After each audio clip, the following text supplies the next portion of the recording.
assalamu alaikum, Giano, Pakera Galeni, Hama, Churishume, Washmale, Ohio Gonzalez, Guten Morgen, Privet, and hi hugs and hellos to everybody who's tuned into PT World and watching World this morning. And I'm Said Shazad Khan and Maha Makhdoom. And before we move on to Maha, for the highs and hellos, we are very sorry for being late. There were a few technical problems which we were already putting our head into, but now we are sorted and we are right in front of your television screens. How are you, Maha? I'm really good today. Thank you very much for joining us today. You're most welcome. Today we do have a surprise for you, Maha. And Mr. Producer, whenever you're ready. And the surprise is obviously for Maha. So, you know, let's do it. 1, 2, 3, go. May you have birthday, dear Maha. Happy birthday to you. That was very kind of you. That's actually really sweet. Thank you. That is so cute. How do you feel today? I feel good. Really? I feel very good. How good do you feel? I'm very intrigued by this happy birthday to you. It's really cute, and I'm good. Today this is the first year I'm actually like without like any family or friends. Yeah. Like I've got some friends in town. Obviously, you one's guys are right here, next to you. and I've got like my aunt and everyone, but this year I haven't planned anything, so I'm feeling a bit like, oh, okay. So any kind of wishes, they're very welcome. So, ladies and gentlemen, it's Maha's Maha's birthday. If you guys want to wish her, all you need to do is probably log on to our Facebook fan page, which is with the name of World This Morning, and I will read all of those wishes out to you. Great, thank you. And it'll be embarrassing if no one sends any. But anyway, Shazad, today obviously we started our fruit of the day and our public service message. So what's our public service message? So speaking about the public service message, that is for the motorbike riders who are out there. Please make sure that whenever you guys are going out, or you're going to work, or you're going to drop your kids, all you need to do is that you need to wear a helmet. And for example, if there are kids at the back seat as well, please make sure that you've bought helmets for them as well. Exactly. Because please ensure safety. Because all of those loved ones who are at home, who are waiting for you all day long, praying for you, they remember you in your prayers. They all they want is you to be safe. That's it. So that's a public service message. And now moving on towards the fruit of the day.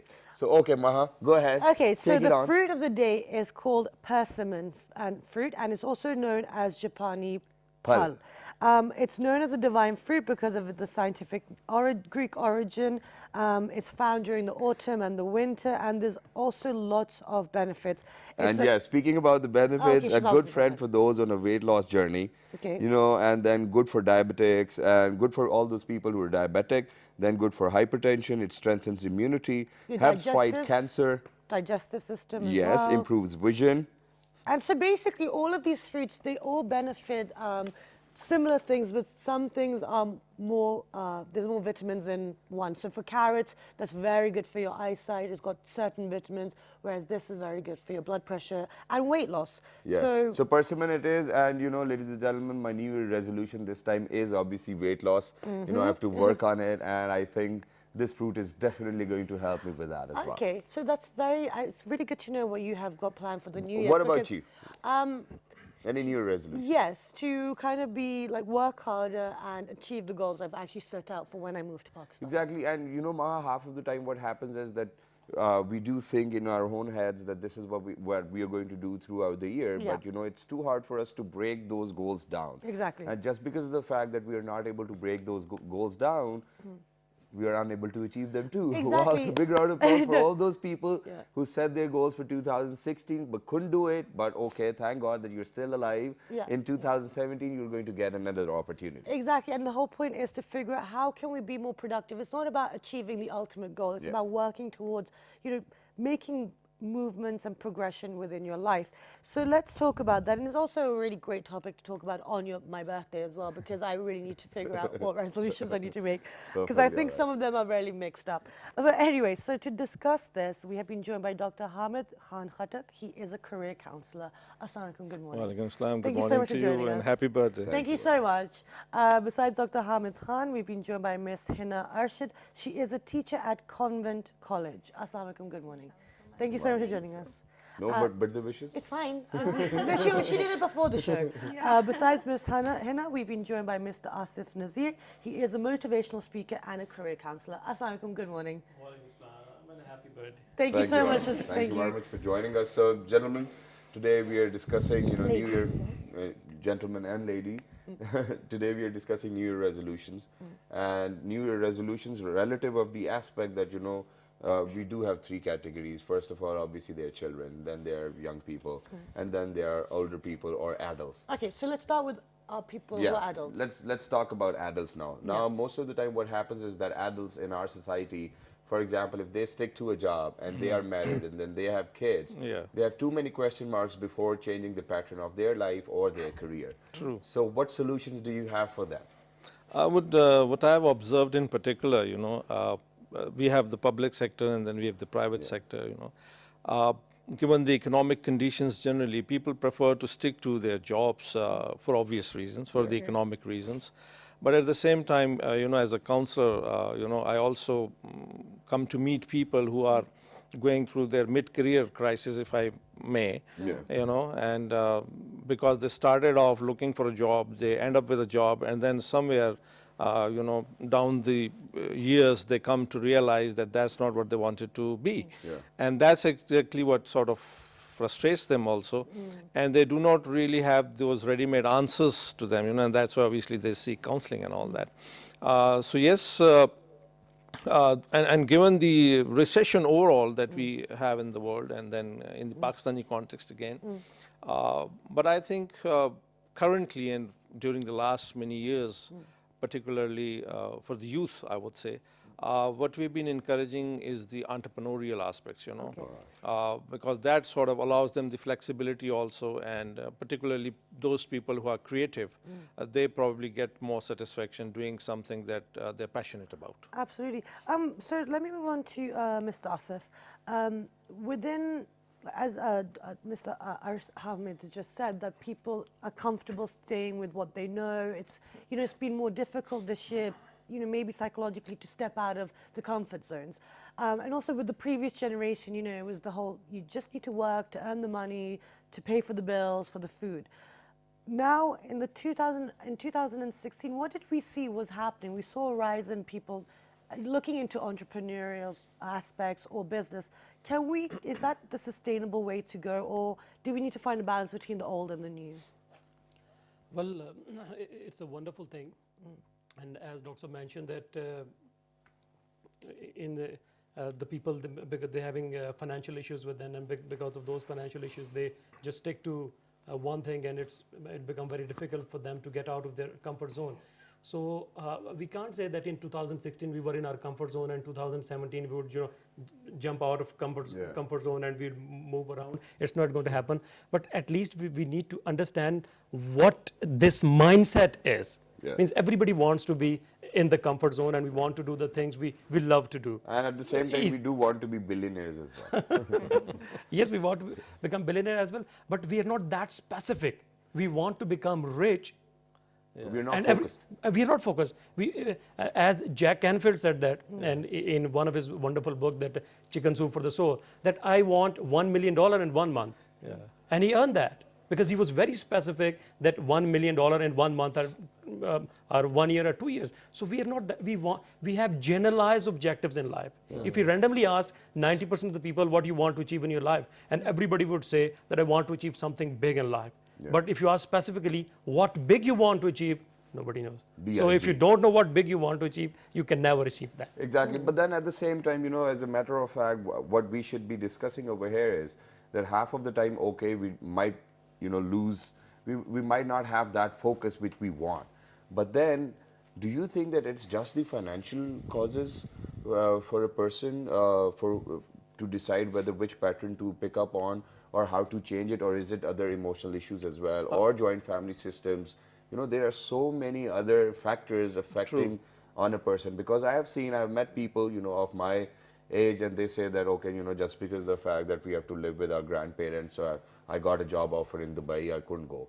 Now, irrespective of that fact, I mentioned, or in fact, I told him that what you need to do is probably earn this much amount of money that whenever they need you with them, you should be able to fly back. No, but the thing is that job in Dubai has its also commitments. Yeah, so that's what I'm saying, that half of the time there are people who are using excuses. Yeah. Just This because is- of the fact that they might not have the opportunity, but somebody said it to them, that why don't you do this and your life will get better, they start using these excuses.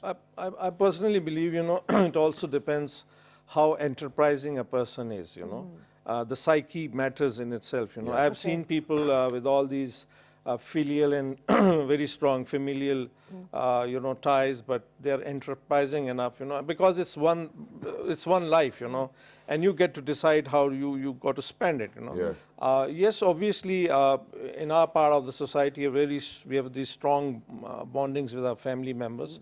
So yes, in many cases, it could be true also, but a good opportunity. And as you were mentioning, finance, is there. obvious, if it's there, yeah.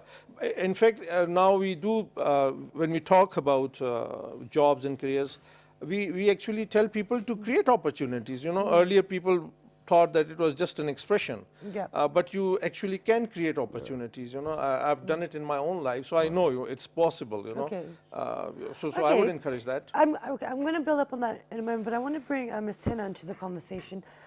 You're a teacher at a college. Now, when you speak to the youth there, what are the feelings that you're getting? Do they have to weigh in all these different factors that Shahzad has laid out, that they have their own personal dreams, but the culture and their family pressures? What are they going to do? Because there's a new year coming and they probably want to do something with their lives.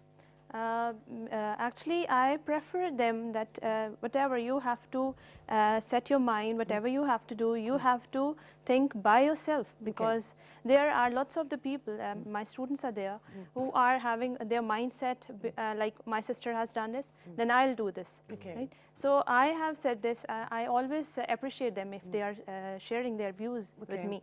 I am very friendly with my students, and they have not a difference between me and them, because we look like same.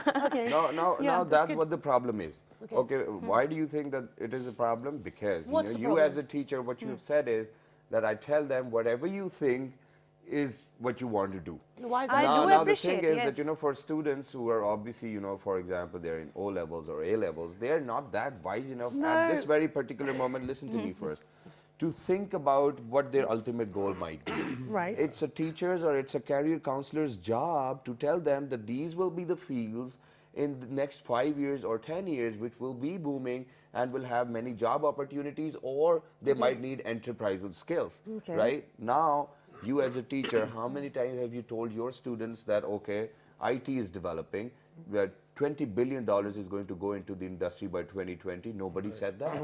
All you said was, you have to think on your own. No. See, I would disagree with you there. Okay, go ahead. I think it is a teacher's role to make the student's mind grow and to explore different avenues. It is a career counselor and a guidance counselor who will say, these are the areas that you should be focusing on, because these are the areas that are growing. It is not the teacher's responsibility to tell the students what the economic factors are, which areas they should be going in. What are the roles of the parents Okay, as well? I do partially agree to that. But then, as a matter of fact, over there in schools, now in Pakistan, we do have such private schools where they do have career counselors, enrolled with the school.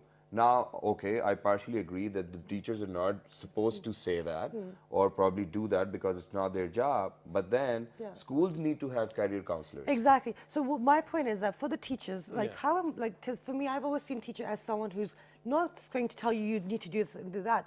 Your parents tell you what's right and wrong. There are rules within the school, and the teacher is there to make you grow and live up to your own personal potential. And whatever you think, like if I'll say, then you don't have to speak, and you don't have to say your share and share your views. So her mindset would be stopped. Then why you are saying it? Okay, so I understand what you're trying to say. The point is that people have the habit of copying their previous generation, right? So my father did this, so I have to do this. My sister did this. Or whoever was successful in their family. family. Now, or he did that, so we can do that. It's very difficult to break these trends within Pakistan. How do we do that?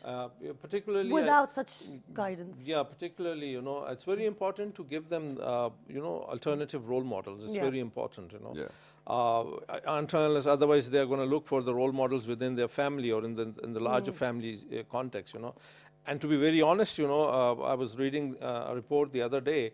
that there are certain jobs that would become irrelevant, obsolete in another 10 to 15 years. Okay. Now, if somebody was doing that job in my family, and if I have to sort of opt for that, Yeah. in another 10 to 15 years, while I still have a career, I would become irrelevant. Okay. And as you were rightly mentioning, that yes, we need career counselors within schools and colleges and universities. But I think we also need to train our teachers now, because teachers essentially, as Hina was mentioning, they do motivate, which obviously comes natural, to any teaching profession. But our teachers also need to be abreast, with the latest knowledge, with the Yeah. trends at least, You're right. because students listen to them, Exactly. And so if you cannot have career counselors, as professionals in your educational institutions, you can help your teachers to at least, keep them informed so that, they can motivate their students. And I agree with that actually, because over here teachers have a lot of authority to a certain True, degree over absolutely the right, life yeah. of their Exactly. student as well. And then at the same time, for all those students who are out there and they might have, their schools might be offering, the services of a career counselor.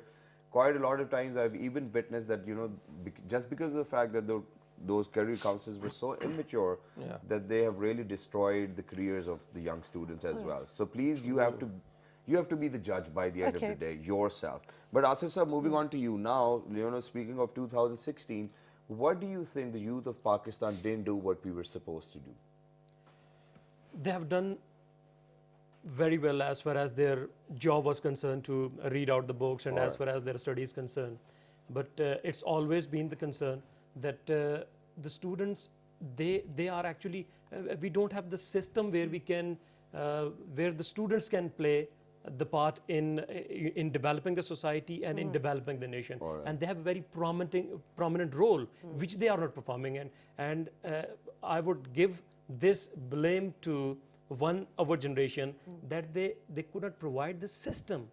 Like internationally, that the students, they are, indulge in different societal matters. The Means student right bodies, from the beginning, they are engaged in different processes where they are serving society, and they know the processes, and that's how their leadership skills are being built.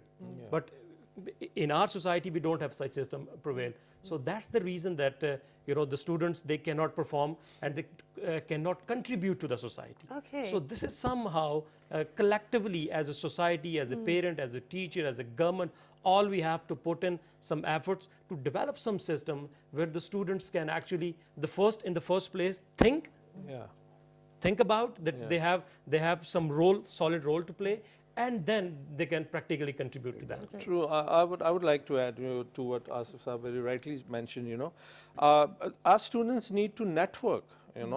They just need to be connected to the right networks, the right, correct professional networks. At least be on LinkedIn. At least, absolutely right. Most of them, I'm sure, are on Facebook, which is fine. Perfectly all right. But LinkedIn is obviously, as a professional forum, they need to be linked into the professionals. That's how they can start off. And in particular, again in 2016 and even in 2015, this last particularly one decade, I must say that the students of today, the youth of today, is probably more conscious and aware as compared to when we were, well, I'm still young, but when I was very young, Yeah. So I think at least there they have this advantage, and they are exploring. So it has to be a combination of guiding them, motivated. I believe they are already motivated. However, everyone wants to go abroad. Now that is, fine, which is fine, but again, it's not very fine still, You need to at least, you need to know, where do you want to end up? Okay, and that's a very important point that you've highlighted there. But before we discuss that, we're going to go for a short break. And when you come back, we will talk about how do we keep the youth within Pakistan so that 2017 and the coming years are very fruitful. And now moving on with the conversation, we'll talk about the solutions that, okay, what type of fields do we need to get prepared for, or probably, what will be the booming industry, where will we be heading. So let's talk about all the solutions. Let's stop blaming the older generations. By the way, they didn't do a great job. Let's go for a break. Good morning.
Welcome back, everyone. And before the break, we were discussing what we did wrong in 2016 and what resolutions need to be made for 2017. And we're just kind of trying to break it down for students and young adults, and placing the blame on our parents and everything like that. But now we're going to be talking about the solutions, because it's easy to complain and talk about what the issues are. But now, people want solutions and they want to move forward. So Shahzad's going to take it away with the So I think we'll get the conversation started by Mr. Asif Saab. So now let's talk about all of those fields which we need to prepare ourselves or the youngsters for, and all of that industry which is going to come back to Pakistan, because as Forbes even mentioned that Pakistan's economy is growing by 6% and the inflation's down to 4% as well. So we're going to see quite a lot of foreign direct investments, and the electricity shortage is getting recovered day by day, and there are new plants coming in, so everybody's going to come back. All of that technology drain which happened, all of that brain drain which took place is not going to be there for long. CPEC is here now. So which fields do you think that we need to get prepared for in the coming years? Well, it's a very important thing. And one thing I would like to mention here, and it's for the students and it's for everyone, that opportunities were there. Yeah. Opportunities were there in 2016 and opportunities were there in 1948 and Especially 47. in developing countries. Yes, everywhere. So it's a matter of how much we are prepared for that. Okay. Only those people, those students, and those people who are prepared for the opportunities are always there, because this universe is based on the law of abundance. It's everywhere. Time is 24 hours. It's for everyone. Nobody can claim that I have 23 hours, 1 hour less. So opportunities would be there in every field. Okay. But one thing I would suggest, and especially to the students and the new beginners, that think out of the box, as Maha mentioned. And think out of the box means that don't move out of this 9 to 5. And there is a wonderful book these days I'm reading. It's by Tim Ferriss, 9 to 5 Escape. It's a Kamal book. And it's basically to don't move out of this 9 to 5 job, and don't confine to one location. Your location should be free wherever you move. And instead of working for hours, just work for the task. Okay. You should be the task specific. Yeah, that's what we do, right? Work for the task. Yeah, we do. So, Hina, tell us, how are you teaching the students this? Because they're not youngsters, they're college-going students. How are you teaching them to think out of the box and be prepared for this ever-changing world that we live in? Actually, most of the time, whenever I ask, what do you want to be? So they are saying that I want to be a designer, and I want to be an... the same thing. Yes, all time. So I suggest that make the short time goals. Okay. Whenever you are going for the short time goals and whatever, make your goals specific. Okay. Whenever you are going for the specific goals, for example, if you have to pass your exam, this should be your major goal. Okay. Then you should skip. You should run or jump to the other one. Okay. This would be the goal. That short-term goal should be the basic mindset of the students. Then they could achieve the bigger goals. Okay, I like that There's idea. one more thing which I would love to ask Dr. Hamid Saab. Now, for example, she very correctly mentioned that make short-term goals. Yeah. Okay, now even if your goal is to prepare for the final year exam, you do have the first seasonal, then the second sessional, and then there's a big final exam. Yeah. So you're preparing many throughout the exams, year. So you're preparing throughout the year. Yeah. Now the problem with our people is, I'm very sorry to say, that our, first of all, business plans are very intangible. Yeah. They're somewhere in the air. Oh, I'm going to do this, that, and that. Yeah. I mean, how cannot you make a feasibility report, first of all, put it down onto the paper, Because they have to be taught talk that about stuff. all of those, strengths, weaknesses, opportunities, and threats, and then, turn the page, do that first, and then the other page, and then do that. We just have our plans in the air. Or I'm going to be a designer. Okay, how? Okay. I don't know. Yeah. This is a very common saying, which says, those who fail to plan, they plan to fail. So absolutely right. And what Hina was also saying, and Asif Saab rightly mentioned also, smart goals, specific, measurable, and all that. You really can't be planning for 15 years down the lane unless you've catered for at least next... At least the first 6 months. The first 6 months, absolutely right. So that is there. And then again with the, the other day I was talking to somebody who wanted to become an entrepreneur, and I asked them, if they have a business plan. Obviously I did help them, but and it took them some time to put that, into some shape. But then, I think they would end up happily, that would probably be a happy ending, because the objectives, the goals, the aims, how they're going to reach there and all that. But in particularly when it comes to our youth, they need to be taught also, And building on what Asif Sahib also said, he mentioned this law of abundance, and there is another law which he would agree to, this law of attraction. There's a lot of talk about that. People may fail to understand what it actually means. Is you got to be ready. As he rightly mentioned also, if I'm not ready, that opportunity actually does not exist for me. So I need to have alternatives. And then I need to have alternative goals and all that, alternative paths also. And then probably an opportunity is going to attract me, or I'm going to attract an opportunity. It's something like that, That's the way I would see it. And then in particular, what happened in 2016 and what students and the youth need to do in 2017, as we generally refer to the New Year resolution, I think one thing that, particularly for youth, is the loss of hope. Which I've seen in particular, which should not happen, Youth, as we know it, is another name of hope, actually, Okay. So that's probably, a message for youth, that, good times are around the corner. Okay, but there's one thing I've noticed, and you obviously, to all the viewers out there, we are talking we are generalizing here. Yeah. And, we're not here to offend, we're here to get a discussion going. Now, what I've noticed is that, okay, fine, hope, people I think are only surviving because there is a little bit of hope. But what I've noticed within the youth and this generation is the complacency. Yeah. Everyone's so very happy, they're not happy because they're complaining all the time, but they will not do anything to make it better, or the hopelessness, Yeah. the feeling that, well, what's the point? It's like this right now, and what is one person going to do? So it's a mixture of hope and complacency. True. And at the same time, it's not like that. I mean, for example, if all of you people have been following our show, even in 2016, we have shared, this platform with MMA champions. We have shared this platform with people who were studying in Williams University, the first ever female from Pakistan to be studying over there. We have been sharing this platform with young kids at 8 years old who are Microsoft certified. So people have done some great, they have got some great achievements down the line. It's not like that. But, this show is dedicated to all those people who are still just thinking that what are we going to do? And there's one more theory. I don't know I whether... want to finish my question. Yes, sorry. I don't know whether you're going to agree to it or not, but people say now these days that innovations for the 2% of the population of the entire globe, the rest of the people are supposed to imitate first. Yes. See, I like this idea. Yeah. Let's start with Ms. Asif. What do you think about this? So both of you are right, yeah. to be more precise. But as sir, you mentioned that we are very good as far as our individuals are concerned. Yeah. Means you would find wonderful, brilliant individuals in every field. Yeah. But we can't put them in a one channel. So this is what we have to do. And one thing here I would like to mention, that when we are planning for this year 2017, so we need to exactly know what we should do. And it is said that 90% of the people, this is not stat from Pakistan, it's because we don't have the research and data. Yeah. In United States, 90% of the people almost they develop their yearly resolution, but 50% of the people they just forget within few days. Yeah. Why? Because their resolution is not that compelling. It does not fascinate you, because as you mentioned that I'm going to drop my 10 pounds weight. I mean, everybody's planning for that. but if I plan one thing, but if I plan that means I would drop 20 pound weight, and I want to look like Mr. Shahzad. Okay. So I want to become a model. Right. So this vision and this resolution is going to When you fascinate relate it with me. somebody. Yeah. Related somebody, and when it's fascinating. And last Probably thing, put my poster on the wall. Okay, great. Okay, so what would you say about this, Dr. Hamid? Yeah, this particular resolution. Yeah. You see, I would. The hopelessness, complacency, resolutions, all these things. Yeah, you see, the hopelessness, I believe, is because the environment, the macro environment, obviously half of their time is on the social media, what they see there, you know, obviously that affects, you know, they think that's what's all happening in the world.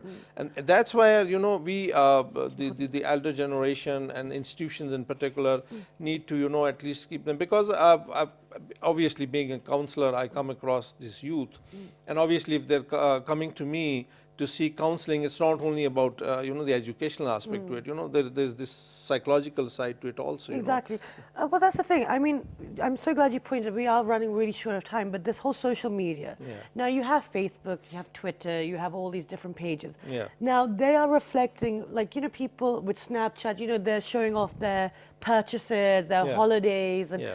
but these are just momentary glimpses into True. people's lives. Like, I mean, Absolutely. people look at my Facebook, like, oh my God, Maha, you have a great, you know, everything's really great. I was like, no, there's a lot of stuff that goes behind it. True. How do we break that kind of fantasy tale going into 2017? Because I think that destroys a lot Because of. people are getting inspired by all of Yeah, those and stories. it's not For real. example, Dan Bilzerian on Instagram as well, you know, driving their fancy gold-plated cars and, you know, traveling in That's their probably own borrowed. planes. Yeah, obviously. So how do we get rid of these fairy tales notions for the youth today? I'll Because be very- that's been the last word. Yeah, I'll be very honest. I don't think it's really going to be possible to get rid of them, you know. But again, I think it's very important to help them get to the reality as it is, you know, rather than just being in that in that world of fantasies. But how you know. do we get them into the reality? Actually, it's, you know, getting to talk to Take them. their cell You need phones to away. talk to them. You need to communicate. Oh, don't sound, Or you sound like my mom. don't give them smart cell phones. Sorry, you have 2 seconds. Yes, your solution. Only your compelling vision and objectives can take you away from all these time wasters and time consumers. And if you're dedicated. Yes, if you're dedicated, if you have big objectives in your life, then if your why is solid, why you're going to Yeah. do it, how and what We'll becomes follow. easier for you. Great, we've actually run completely out of time. Thank you, Hina. Thank you, Hamid, Thank Dr. you very Hamid. much. Thank you, Pleasure. Mr. Asif. And guys, Yeah. we've run out of time. Shazad. Yeah, one last thing very quickly, and that is there's a gentleman in the year 2017 in the coming years, inshallah. You know, all will be well, but the conventional practices, doctors, engineers, or Lawyers. probably if you want to be a guy who's running a construction company, it will work. But other than that, things which are not very conventional, that is, for example, Airbnb, Uber, We all can of tell them these, tomorrow too. all of these things. Now, Airbnb is the largest ever, you know, traveling and lodging That's application, but they do not have a single hotel. Uber does not own a single taxi. Alibaba does not have any store. So these are the current trends. Make sure that you guys invest your time in the IT industry because they're going to bring in $20 billion by the year 2020. You might be able to get some. Exactly. So you have all our tickets running at the bottom. We will see you bright and early tomorrow. Have a wonderful day. Till the next time, 1, 2, 3, good morning.